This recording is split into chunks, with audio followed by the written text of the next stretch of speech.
If you could start off by just telling us a little bit about Better Off Ted and about the character you play on the show. Well, Better Off Ted is a sort of a comical look at the corporate greed that exists in the U.S. and Britain. Certain companies that have put their bottom line ahead of the people. And my character is he's the moral conscience of the show. He's the guy he's the head of research and development. He's got a team underneath him, and he really cares about his job. And let's be real, he cashes his check, so he's not completely innocent. But he does his best to take the high road. And he's a single dad raising a little girl, and I think that she is probably the moral conscience that he channels to do the right thing. Well, you handle the show in a very similar fashion to The Office, in that the main character engages with the audience directly. Yeah. So does talking to the camera directly help or hinder you as an actor? It completely hinders you as an actor. It's hard. See, they have the benefit, I think, on The Office of it's a documentary, whereas my style it was more like Malcolm in the Middle, Yeah. But he was like a 10-year-old kid, so it was cute. So it was weird to do it at first, as it is now. As I'm looking, you weren't ever sure where to look and how to look, but it was like a fourth wall thing too. Like, do we just completely ignore? Does everyone else know that I'm doing it? So it was a weird thing at first, but I think it worked, and I think the people that watched it brought them in a little bit, and it kind of became a work lesson. It was almost like a presentation every episode. Yeah. Communication, it's important, and that's how and then the show would be about communicating. Okay. Is it fun playing the one normal guy on the show? Yes, it is. I don't get all the good jokes, but you get to react off them. You get to react them, and I actually had more fun with that. Yeah. But yeah, it is. Okay, what was it like working with Portia de Rossi? She's awful. Yeah. Terrible. I hated her. I just emailed her about a half hour ago. I said, everyone wants to know what's it like working with you, so I forget. What was it like? She's great. We had a great time, and everybody, we all kind of knew going in that this was a different kind of show. We weren't sure what it was until until we saw the first one. When they put in the music and the sort of style of it, we didn't know going in that that's what it would be like. We knew it was interesting and different, and certainly on paper the writing was so good, but the style was fun. So we knew that we'd have scenes that would be rapid fire. We knew that we'd have, almost like older movies. Yeah. Was there a lot of improv? No, none. Right. No improv. Improv is tough on television, on network television. There's not a lot of improv because there's a lot of cooks stirring the pot, and you can't necessarily just, you're, as the actor in television, you're the last cook. You're not even a cook. You're like the guy clearing the table. You're just doing what they've written and done, and if you're lucky, you get a show like Better Off Ted. Okay. What about working with Andrea Anders? Because a lot of UK people will only really know her from Joey. Joey, yeah. So is it fun playing characters with an obvious attraction to one another? Yeah, and she has the attention span of like a 6-year-old kid. So we'd literally do a scene, and she'd look and be like, "I'm bored." And once it was my turn to, the camera's on over her to me, she'd be out. She'd be tuned out. Like, what? And that's when she would laugh, and we had the best time. We had a bit, I'll tell it because it's worth telling, but it was with water. She hands me a glass of water, and I take it, and she says, "Drink it." And I say, "Why?" She says, "Just drink it." So I do, and as I'm drinking it, she says, "It's made from urine." So I spit, and then she gives me another glass, and I'm like, "No." And she says, "No, that's okay, this one's safe." And I drink. She said, "It's also made from urine."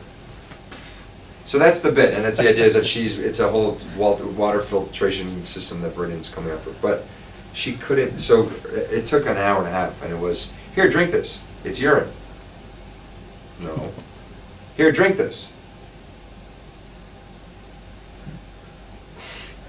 It's urine. She would never, it took forever. I don't know if I'm telling it right, but it was a lot of laughs and a lot of a lot of time. So is the Ted, Veronica, Linda triangle something that the show runs with in season 1? It was season 1 certainly. It kind of goes by the end of season 1. Ted and Linda have decided to. Ted and Veronica was a one-time thing. Their love, they have a love that certainly grows and it's there, but it's a lot more of a brother-sister, I think. Right. You see a lot more heart from Veronica as the show goes on too, which is kind of nice. She's still got a warped sense about her, but it's not cold. I'd say as the show goes on, you warm up to her a little bit. You understand her ways. You never understand her ways, but they don't come across as sort of cold. They're just completely different than other humans. Robotic is more, but the Ted and Linda thing goes on. We decide to date other people. We go away from each other. We come back. Ultimately it's Ted and Linda, but it's a nice little triangle for a bit. Yeah. Okay. You also have a great chemistry going with Isabella Acres. Yeah. She's very much, as you said before, Ted's conscience throughout all of this. And was her character in the script right from the start? And how did you find working with her? She was such a love. It's a great credit to her parents. I mean, you look at Hollywood now and you see bad kids, and it's usually not their fault. But she's got great parents. They were so supportive. They were cool. They loved to be there. They knew that she loved to do it. And she was good at it. And she was I had most of my stuff with her. She was such a perfectionist. She'd get her lines so well, as most kids do, because it's like they have a hard drive that's empty. So there's not a lot of social condition, not a lot of stuff has happened in their life where they can block things out, or it's hard to memorize something because you're thinking about your bills or your ex or whatever it is. Kids are just, they're a sponge. So when she did have the occurrence to make a mistake, it was really funny to watch because she would get so exasperated, and then we'd want to say, you have to watch Andrea Anders for like 5 minutes. She'd never. It's not that she doesn't know her lines. She knows her lines. She just never gets them right. So you're fine. You are fine. Well, the first thing that struck me about the show was its sheer inventiveness and its fresh ideas. Yeah. Especially when it comes to the projects that Viridian Dynamics have you working on. Do you have any favourites? Personally, the weaponized pumpkin is quite high on the list. Yeah, weaponized pumpkin. We have a voice translator device that you wear with sort of a megaphone, and it was in its first, it's a prototype, so it's rather large, but you wear it sort of like a vest. And we're dealing with a German company, and the CEO is this tall drink of water, this beautiful blonde, blue-eyed. She's the big boss. They come to do the deal, and insert lots of German jokes, as you can imagine. But Ted falls for her. They hit it off, but she wants to continue the relationship, but they can't communicate because they don't speak the same language. So Ted fast tracks this project. Well, the voice that they have isn't ready, so they go to their data banks, and what they get is one of the scientists, Phil's voice. So we're in the bedroom, and she's got it on, and she's saying things to Ted, and it's Phil. So that was probably my favorite, just because the idea of having that would be cool, and then to have it be Phil's voice was the best. And could you talk a little bit about the company Memo episode? Yeah, employees must not use offensive language in the workplace, but the woman types, employees must now use offensive language. And Ted makes the point, this is going to be terrible, because we just got a memo last week saying employees have to follow memos. So now this is like, and of course everyone started swearing at each other, and in a sort of a